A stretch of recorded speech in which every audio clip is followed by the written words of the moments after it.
இப்போ சவுதியை நோக்கி நீங்கள் தாக்குதல் நடத்துங்கள் என்று யுனைடெட் அரபு எமிரேட்ஸ் கேட்டபோது அவர்கள் மறுத்துவிட்டார்கள்.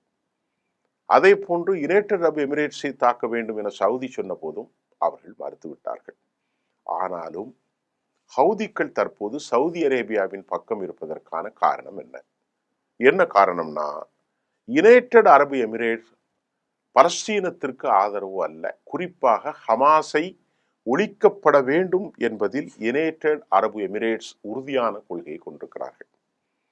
ஏடன் வளைகுடாவில் ஹவுதிகளின் ஆதிக்கம் இருக்கும் இந்த பகுதிகளில் குழு பயங்கரவாதிகள் ஹவுதிகள் தாண்டி அந்த பகுதியில் யுனைடெட் அரபு எமிரேட்ஸ் எஸ்டிசி என்று சொல்லக்கூடிய சவுதிக்கு எதிரான இந்த குழுக்களை ஆயுத கடத்தல் மூலம்தான் இப்போது விரோதத்தை சவுதி அரேபியாவோடு அவர்கள் சந்தித்திருக்கிறார்கள்.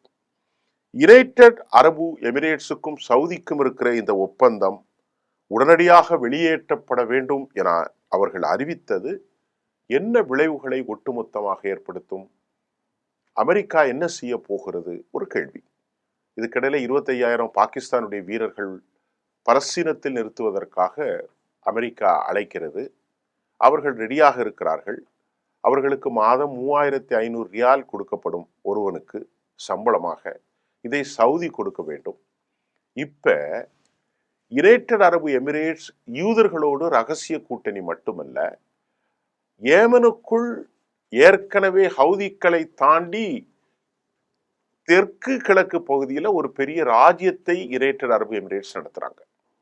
இது கடும் கோபத்தை உள்ளாக்கி இருக்கிறது ஹவுதிகளுக்கு.